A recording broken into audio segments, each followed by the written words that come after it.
మొత్తానికి అటు ఆరోసారి నిర్మలా సీతారామన్ బడ్జెట్ ప్రవేశపెట్టారు. ఓట్ ఆన్ అకౌంట్ బడ్జెట్ ప్రవేశపెట్టారు. ఇక ఈ బడ్జెట్కి సంబంధించి మరింత అనాలిసిస్ మా ఎగ్జిక్యూటివ్ ఎడిటర్ శివప్రసాద్ అందిస్తారు. శివప్రసాద్, చెప్పండి, ఓట్ ఆన్ అకౌంట్ బడ్జెట్ ప్రవేశపెట్టారు. సో ఓవరాల్గా ఇది ఎటువంటి బడ్జెట్గా మనం భావించాలి?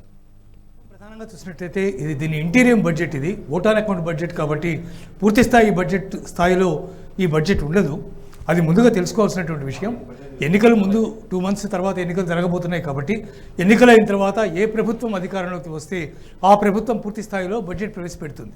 అందువల్ల ఇది కేవలం ఓట్ ఆన్ అకౌంట్ బడ్జెట్ మాత్రమే. అంటే దీంట్లో అనేక రకాలైనటువంటి అంశాలు ఉంటాయి. రాష్ట్రానికి సంబంధించినటువంటి ఎలొకేషన్స్, రాష్ట్రానికి చేయవలసినటువంటి సహాయాలు, ఇట్లా అనేక రకాలైనటువంటి అంశాలన్నీ కూడా దీంట్లో ముడిపడి ఉంటాయి యాక్చువల్లీ. కానీ కేవలం అవసరమైనటువంటి అత్యవసరమైనటువంటి పద్ధతులకి సంబంధించినటువంటిది మాత్రమే ఈ బడ్జెట్లో మనం తీసుకుంటాం మామూలుగా. అయినప్పటికీ కూడా బీజేపీ ప్రభుత్వం ప్రవేశపెట్టినటువంటి ఈ ఓట్ ఆన్ అకౌంట్ బడ్జెట్ తాము ఈ 5 సంవత్సరాల్లో, అంటే గత 5 సంవత్సరాలు, అంతకుముందు 5 సంవత్సరాల్లో, ఈ 5 సంవత్సరాల్లో తను ఎంత అద్భుతంగా భారత్ని డెవలప్ చేసిందో, ఏ విధంగా చేసిందో, ఎటువంటి ఎలొకేషన్స్ ఇచ్చిందో వాటన్నిటికీ, ఇక ముందు ఎటువంటి ఎలొకేషన్స్ ఇవ్వబోతున్నాయో కూడా దాంట్లో చాలా స్పష్టంగా తెలియజేశారు.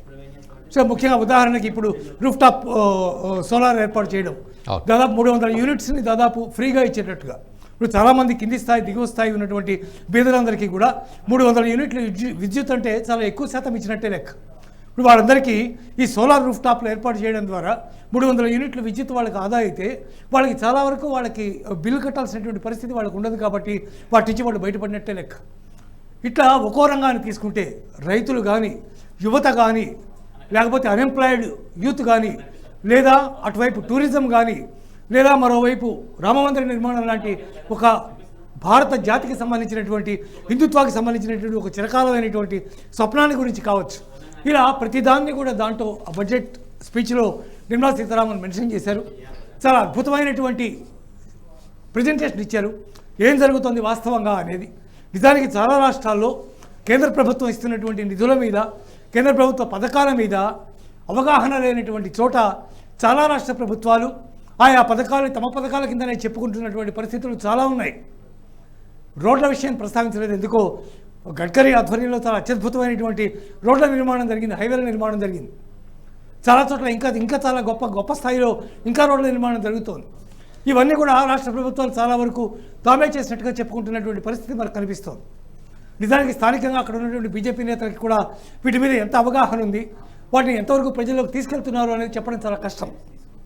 కాబట్టి తాము చేసినటువంటి ప్రతి విషయాన్ని కూడా, ఇంక్లూడింగ్ ట్యాక్స్ విషయంలో, సాధారణమైనటువంటి వేతన జీవి ఎవరైనా సరే ట్యాక్స్ ప్రధానంగా తగ్గితే బాగుండు అనుకుంటాడు. కాబట్టి దాంట్లో ఎట్లాంటి మార్పులు, చేర్పులు చేయకుండా 7 లక్షల వరకు ట్యాక్స్ లేకుండా ఏదైతే విధానాన్ని వాళ్ళు తీసుకున్నారో ఆ విధానాన్ని కట్టుబడి ఉన్నట్టుగా వాళ్ళు ప్రకటించారు. అలాగే జీడిపి ఎంత అద్భుతంగా పెరుగుతోందో ఇవన్నీ కూడా దాంట్లో చాలా సుస్పష్టంగా చెప్పారు. ప్రతిపక్షాలు దీన్ని వ్యతిరేకంగా మాట్లాడితే మాట్లాడవచ్చు, కానీ ఇంత చక్కటి బడ్జెట్తో, ఇంటీరియం బడ్జెట్తో, అతి ప్రధానమైనటువంటి బడ్జెట్ మళ్ళీ అధికారంలోకి వచ్చిన తర్వాత ప్రవేశపెట్టబోయే పూర్తి స్థాయి బడ్జెట్ ఎంత అద్భుతంగా ఉంటుందో, పేద ప్రజలకి, రైతులకి, మహిళలకి, విద్యార్థులకి, చిన్న స్థాయి వ్యాపారులకి, ఇలా ప్రతి ఒక్కరికి ఏమేం చేయదలుచుకున్నారో దీంట్లో చాలా స్పష్టంగా చెప్పారు. చాలా గొప్పగా చెప్పినటువంటి పరిస్థితి కనిపిస్తోంది. అందువల్ల గొప్ప ఇంటీరియం బడ్జెట్గా దీన్ని చెప్పుకోవచ్చు. నాకు రైట్ శివప్రసాద్, మీరు అన్నట్లుగా మరోవైపు అటు ట్యాక్స్ విషయంలో ఎటువంటి మార్పు లేదు అనే మాట వినబడుతుంది. దాన్ని ఏ విధంగా అర్థం చేసుకోవాలి? 7 లక్షల వరకు కూడా దానికి సంబంధించి లిమిట్ పెట్టారు. డెఫినెట్గా, ఎందుకంటే ఇది పూర్తి స్థాయి బడ్జెట్ కాదు, కేవలం ఇంటీరియం బడ్జెట్, తాత్కాలిక బడ్జెట్ కాబట్టి ఇప్పుడు ట్యాక్స్కి సంబంధించి వేరే దాంట్లో ఏమీ ఇవ్వడానికి ఆస్కారం లేదు.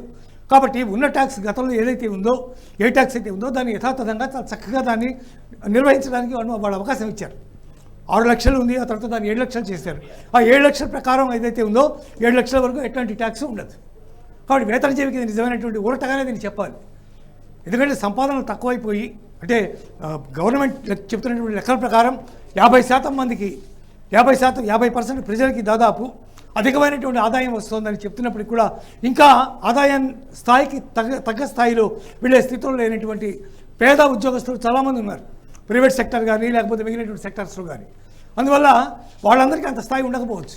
అట్లాంటి వాళ్ళందరికీ ఈ 7 లక్షల వరకు మీకు ట్యాక్స్ లేదనేటటువంటి దీని ప్రభావం ఏదైతే ఉందో చాలా గొప్పగా పనిచేసేటటువంటి అవకాశం ఉంది. డెఫినెట్గా చాలా అద్భుతమైనటువంటి నిర్ణయం భారతీయ జనతా పార్టీ ప్రభుత్వం, కేంద్ర మంత్రి నిర్మలా సీతారామన్ ఈ బడ్జెట్ ప్రవేశపెట్టినప్పుడు తీసుకున్నారని చెప్పవచ్చు. రఘు.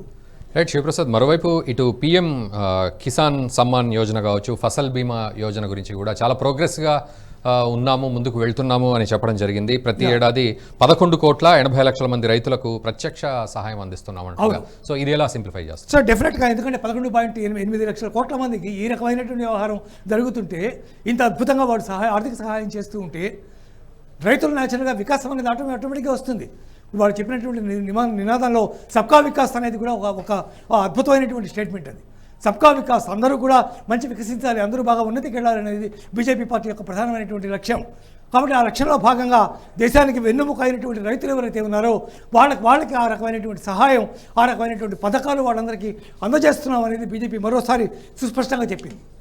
రైతులకి మేము ఇంతిస్తున్నాం అని చెప్పుకునేటటువంటి ప్రభుత్వాలు, కేంద్ర ప్రభుత్వం నుంచి నేరుగా వచ్చేటటువంటి నిధులు ఏవైతే వాళ్ళ ఖాతాల్లో జమ అవుతున్నాయో 11.8 కోట్ల మంది, ఇంతమందికి ఆ రకమైనటువంటి నిధులు అందజేస్తున్నారు అంటే ఎంత అత్యద్భుతమైనటువంటి పథకంగా దాన్ని భావించవలసి ఉంటుంది.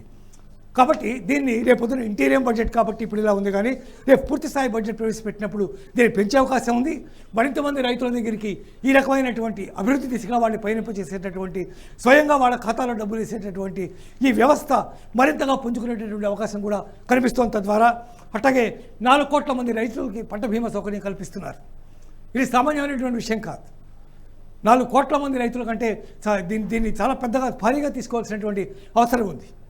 కాబట్టి తాము ఇంతమందికి అందిస్తున్నాము, మరోసారి తాము అధికారంలోకి వస్తారు త్వరలోనే. వచ్చిన తర్వాత పూర్తి స్థాయి బడ్జెట్ ప్రవేశపెట్టేటప్పుడు మరిన్ని మంచి అలొకేషన్స్ ఇస్తామనేది చాలా స్పష్టమైనటువంటి ఇండికేషన్ నిర్మలా సీతారామన్ ఇచ్చారని చెప్పుకోవచ్చు. నాకు రైట్, అన్ని రంగాల్లో ఆర్థిక అభివృద్ధి సాధిస్తున్నామంటున్నారు. మరోవైపు ఇటు పీఎం స్వనిధి ద్వారా 78 లక్షల మంది వీధి వ్యాపారులకు కూడా రుణాలు అందించడం జరిగింది. ముఖ్యంగా వీధి వ్యాపారుల మీద ఎక్కువగా ఫోకస్ చేసిన ప్రభుత్వంగా పేరు తెచ్చుకుంది. సో ఇది ఎలా సింప్లిఫై చేస్తున్నాం మనం? అత్యద్భుతమైనటువంటి పథకం ఉంది. ఎందుకంటే మనం చూస్తూ ఉంటాం, రోడ్ల మీద వెళ్తుంటే అనేక మంది రోడ్ల పక్కన చిన్న చిన్న వ్యాపారాలు పెట్టుకుని, టిఫిన్ బళ్ళు పెట్టుకుని, లేకపోతే రోడ్డు మీద ఉల్లిపాయలు పెట్టుకుని, లేకపోతే రోడ్డు మీద చిన్న కూరగాయలు పెట్టుకుని అమ్ముకునేటువంటి వాళ్ళు చాలామంది కోకొల్లలుగా మనకు కనిపిస్తారు. వాళ్ళందరి డెవలప్మెంట్ ఎవరికి సంబంధం లేదు. రాష్ట్ర ప్రభుత్వాలు ఎంత చేస్తున్నాయి అనేది అది వేరే టాపిక్. కానీ కేంద్ర ప్రభుత్వం నుంచి అట్లాంటి వాళ్ళ కోసమని ప్రత్యేకంగా అంతమంది కోసం, ఆ స్థాయిలో అంతమంది కోసమని వాళ్ళు పెడుతున్నటువంటి పథకాలు, వాళ్ళు ఇస్తున్నటువంటి ఆ ఆర్థికమైనటువంటి సహాయం ఏదైతే ఉందో, చేయూత ఏదైతే ఉందో, ఇది వాళ్ళని భాగ్యవంతులు చేస్తుంది డెఫినెట్గా. ఎందుకంటే వాళ్ళ వ్యాపారం పెరుగుతుంది, వాళ్ళు పెద్ద స్థాయిలో వ్యాపారం చేసుకునే అవకాశం వాళ్ళకి లభిస్తుంది. వాళ్ళు చిన్న స్థాయి రోడ్ల మీద నుంచి వ్యాపారం చేసుకునే స్థాయి నుంచి ఒక షాప్ తీసుకుని షాప్లో వ్యాపారం చేసేటువంటి పరిస్థితికి వాళ్ళు వెళ్తారు న్యాచురల్గా. ఎందుకంటే ఇది ప్రతి సంవత్సరం కంటిన్యూ అయ్యేటటువంటి ప్రాసెస్. కాబట్టి ఈ 10 సంవత్సరాల్లో చేపట్టినటువంటి ఈ సంక్షేమ పథకం ఏదైతే ఉందో, ఇది ఆ చిన్న కారు వ్యాపారస్తులు ఎవరైతే ఉన్నారో, రోడ్ల పక్కన ఉండి చేసుకునే వాళ్ళకి అత్యద్భుతమైనటువంటి సహాయంగా దీన్ని అభివర్ణించవచ్చు.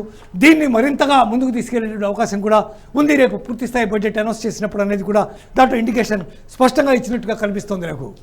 రైట్, మరోవైపు మధ్యతరగతి వర్గాలకు సొంత ఇళ్ళు విషయంలో, అంటే రాష్ట్రాల వారీగా కూడా మనం చూస్తే తెలంగాణ, ఆంధ్రాలో ఏ విధంగా మనం చూస్తున్నాం.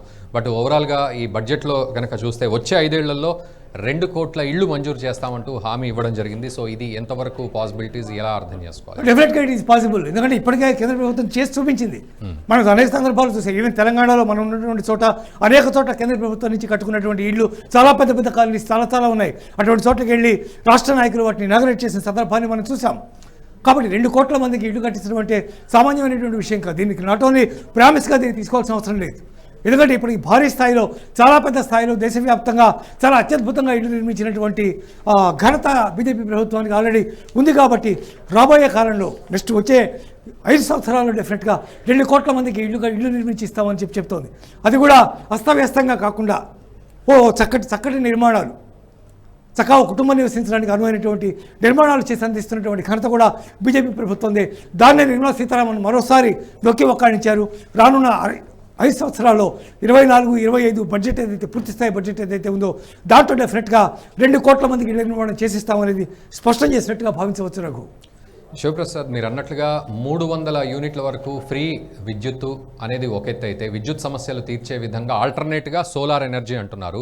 సో ఇది ప్రపంచవ్యాప్తంగా కూడా ఎటువంటి అనూహ్య పరిణామంగా అండ్ ఎటువంటి ఆల్టర్నేట్ ఎనర్జీగా మనం చూడబోతున్నాం రాబోయే రోజుల్లో సోలార్ ఎనర్జీని అనే విషయంలో ప్రభుత్వ చిత్రశుద్ధిని అది చాలా పెద్ద గ్రేట్ రెవల్యూషన్ అది యాక్చువల్గా. ఎందుకంటే దేశంలో మన దేశంలో భారత్లో చూసినా కూడా ఢిల్లీ లేకపోతే కలకత్తా, ముంబై, అట్టగే చెన్నై ఇటువంటి కొన్ని నగరాల్లో చాలా వరకు వ్యాపారస్తులు, పెద్ద పెద్ద హోటళ్ళు, పెద్ద పెద్ద 5 స్టార్ హోటల్స్లో కూడా ఈవెన్ దాన్ని వినియోగిస్తున్నటువంటి సందర్భాన్ని, సోలార్ ఎనర్జీని వాడుతున్నటువంటి సందర్భాన్ని మనం చూస్తున్నాం. వైజాగ్లో అయితే ఏకంగా పూర్తి సోలార్తోనే ఒక హోటల్ నిర్మించారు, సోలార్ ఎనర్జీతోనే. దానికి సంబంధించిన ప్లేట్స్ ఏమైతే ఉంటాయో ఆ ప్లేట్స్తో హోటల్ నిర్మించారు వైజాగ్లో. కాబట్టి చాలా ప్రైవేట్ సంస్థలు దీన్ని వినియోగిస్తున్నాయి. దాని కనుక నిజంగా ప్రతి పౌరుడికి, అంటే ఇల్లు కట్టుకునేటటువంటి ప్రతి వ్యక్తికి కూడా రూఫ్ టాప్ మీద సోలార్ ఎనర్జీని కనుక వాళ్ళు ఇన్స్టాల్ చేసుకోగలిగితే, ప్రభుత్వ సహాయంతో దాన్ని కనుక పెట్టించుకోగలిగితే దాదాపు 300 యూనిట్ల వరకు విద్యుత్ ఆదా అయ్యే అవకాశం డెఫినెట్గా కనిపిస్తుంది వాళ్ళకున్న కెపాసిటీని బట్టి. ప్రైవేట్ సంస్థలు అయితే భారీ ఎత్తున నిర్మించుకునే అవకాశం వాళ్ళకు ఉంటుంది కాబట్టి నిర్మించుకుంటారు. కానీ పేదలకు ఆ స్థాయి లేదు కాబట్టి, పేదలకు ఏదైతే 2 కోట్ల మందికి ఇళ్ల నిర్మాణం చేపడుతున్నారో ఇట్లాంటి సందర్భాల్లో ఈ సోలార్ ఎనర్జీని కూడా వాళ్ళకి కనుక అందించినట్టయితే వాళ్ళకి 300 యూనిట్లు విద్యుత్ కూడా మిగిలే అవకాశం ఉంటుంది. ఆ కరెంట్ బిల్లు కట్టాల్సినటువంటి అవసరం వాళ్ళకి రాదు కాబట్టి తద్వారా కొంత ఆర్థికపరమైనటువంటి వెసులుబాటు వాళ్ళకి లభిస్తుంది. చాలా అత్యద్భుతమైనటువంటి పథకం ఇది. ఈ పథకాన్ని పూర్తి స్థాయిలో కనుక దేశంలో అమలు చేయగలిగితే చాలామంది పేదలు, అంటే ఎవరైతే మిడిల్ క్లాస్ కంటే కింద ఉన్న వాళ్ళు ఎవరైతే ఉన్నారో వాళ్ళకి డెఫినెట్గా గొప్ప ఆర్థిక సహాయం చేసినటువంటి పరిస్థితి డెఫినెట్గా ఏర్పడుతుందని చెప్పొచ్చు నాకు. రైట్ శివప్రసాద్, మరోవైపు అటు ప్రతిపక్షాలు తీవ్ర విమర్శలు కూడా చేశాయి బడ్జెట్ విషయంలో. సో ముఖ్యంగా ఇదొక హేరాఫేరీ బడ్జెట్ అని, షార్ట్ బడ్జెట్ అని, తర్వాత ఎటువంటి విజన్ లేకపోవడం అనేది. మరోవైపు ఇది బీజేపీకి ఫేర్వెల్ బడ్జెట్ అంటూ కూడా రకరకాల వ్యాఖ్యలు వినబడుతూ ఉన్నాయి. సో ఎలా ఈ ప్రతిపక్షాల వ్యాఖ్యలను ఏ విధంగా అర్థం చేసుకోవాలి, అందులో వాస్తవాలు ఏ విధంగా ఉన్నాయి, నిజంగా వాస్తవాలు ఉన్నాయా, ఎలా అర్థం చేసుకోవాలి? ఇది చాలా సహజమైనటువంటి విషయం. ఏ అపోజిషన్ పార్టీ అయినా సరే అధికారంలో ఉన్నటువంటి ప్రభుత్వం ఏం చేసింది అనేది మెచ్చుకోవడానికి ఎప్పుడు ప్రయత్నం చేయదు. అలా మెచ్చుకోవడానికి కనుక ప్రయత్నం చేస్తే ఒకవేళ వాళ్ళే మెచ్చుకుంటే ప్రజలు ఎందుకు మెచ్చుకోరు? కాబట్టి వాళ్ళు మెచ్చుకుంటే ప్రజలు కూడా మెచ్చుకుంటారు ఆటోమేటిక్గా. కాబట్టి ప్రతి అపోజిషన్లో ఉన్నటువంటి ప్రతి పార్టీ కూడా న్యాచురల్గా ఏ ప్రభుత్వం బడ్జెట్ ప్రవేశపెట్టినా, ఏ ప్రభుత్వం ఏ సంక్షేమ పథకం ప్రవేశపెట్టినా న్యాచురల్గా దాన్ని ఎదిర్కించడం అనేది చాలా సామాన్యమైనటువంటి విషయం. వాళ్ళు మాట్లాడే దాంట్లో వాస్తవం లేదనే విషయం వాళ్ళకు కూడా తెలుసు. అది కాంగ్రెస్ పార్టీ కావచ్చు, తృణమూల్ కాంగ్రెస్ కావచ్చు, లేకపోతే ఇంకో డిఎంకే కావచ్చు, లేకపోతే ఎవరైనా కావచ్చు, వాళ్ళు చేసే ఆరోపణల్లో అర్థం లేదని వాళ్ళకు కూడా తెలుసు. ఇంటీరియం బడ్జెట్లోనే ఇంత చక్కటి అవగాహనతో రాబోయే 5 సంవత్సరాల పాటు ప్రజలకు ఏం చేస్తామనేది ఇంత చక్కటి ఇండికేషన్ ఇచ్చారు. 10 ఏళ్లుగా వాళ్ళు ఏం చేశారో చెప్పారు, ఎటువంటి డెవలప్మెంట్ వచ్చిందో చెప్పారు, ఎంత వృద్ధి శాతం ఉందో చెప్పారు, ప్రపంచ ఆర్థిక వ్యవస్థలో మనం ఎక్కడ ఉన్నామో చెప్పారు, 2047కి మనం ఎక్కడ ఉంటామో కూడా చెప్పారు. 2047కి ఇదే రకంగా మనం ముందుకు కనుక వెళ్ళగలిగితే 2047 నాటికి ప్రపంచంలో ఉన్నటువంటి అగ్రదేశాల్లో మనం కూడా టాప్ స్థాయిలో నిలుస్తామనేది ప్రధానమంత్రి మోడీ నొక్కి ఒక్కానిస్తున్నటువంటి మాట. బడ్జెట్ మీద ఆయన ఇచ్చినటువంటి రియాక్షన్ కూడా ఇది అత్యద్భుతమైనటువంటి బడ్జెట్ అని మోడీ వ్యాఖ్యానించారు. తాము ప్రవేశపెట్టినటువంటి బడ్జెట్ని ప్రతి వాళ్ళు గొప్పగానే చెప్పుకుంటారు, కానీ అంత అత్యద్భుతంగా చెప్పడం అనేది ఎవరికైనా కష్టసాధ్యం. తాము చేయగలిగితేనే దాన్ని చెప్పగలుగుతారు. అలా చేసి చూపించారు కాబట్టి దాన్ని ఖచ్చితంగా ఆ మాట అని చెప్పగలిగారు.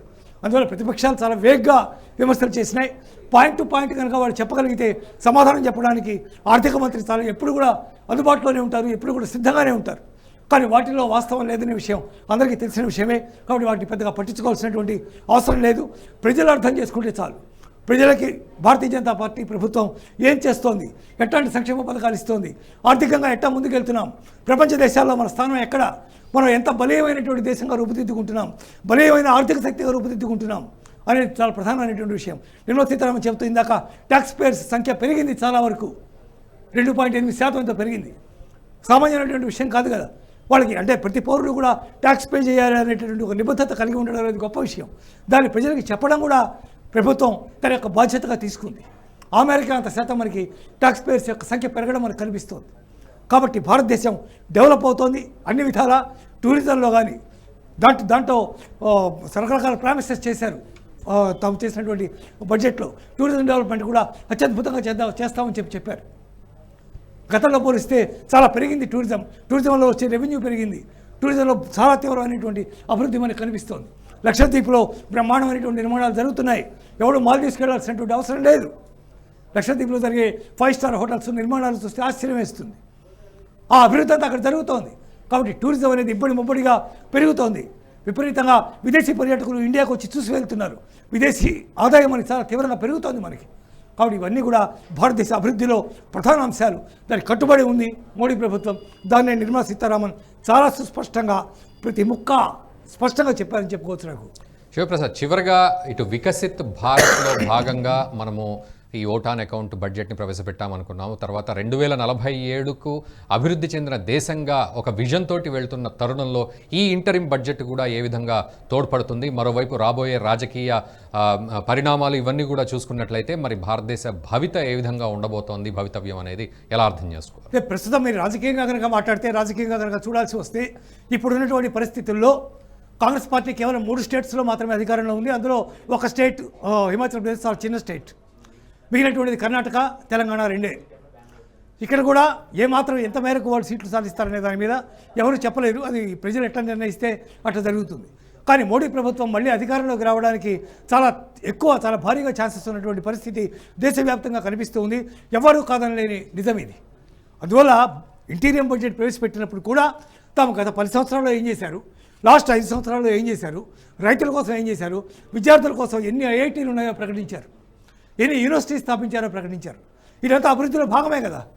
విమర్శించడానికి ఎంతైనా విమర్శించవచ్చు, కానీ వాస్తవంగా జరిగేదాన్ని ఒప్పుకోవడం చాలా కష్టం, ముఖ్యంగా ప్రతిపక్షానికి చాలా కష్టం. అందువల్ల తాము చేసినవన్నీ చాలా సుస్పష్టంగా చెప్పారు. ద్రౌపది ముర్ము ప్రసంగంలో కూడా మనం పార్లమెంట్ సమావేశాల ముందు మనం చూసాం. భారతీయ జనతా పార్టీ ప్రభుత్వం ఏం చేసిందో దాదాపు 1.5 గంటల పాటు వివరించారు ఆవిడ. అదేవిధంగా నిర్మలా సీతారామన్ ప్రసంగంలో కూడా తాము ఏం చేశారో, ఏం చేయబోతున్నారో చాలా స్పష్టంగా చెప్పారు. డెఫినెట్గా ఇది వికసిత భారత్, ఆ దిశగా భారతదేశం ముందుకెళ్తోంది, మరింతగా వికసిస్తుంది. 2047 నాటికి భారతదేశం ప్రపంచ అగ్రరాజ్యాల్లో అత్యధికమైనటువంటి స్థానంలో, అత్యున్నతమైనటువంటి స్థానంలో ఓ అగ్రరాజ్యంగా మిగిలిపోయేటటువంటి పరిస్థితిని తీసుకొచ్చే అవకాశం స్పష్టంగా కనిపిస్తోంది. Raghu, thank you very much Sivaprasad.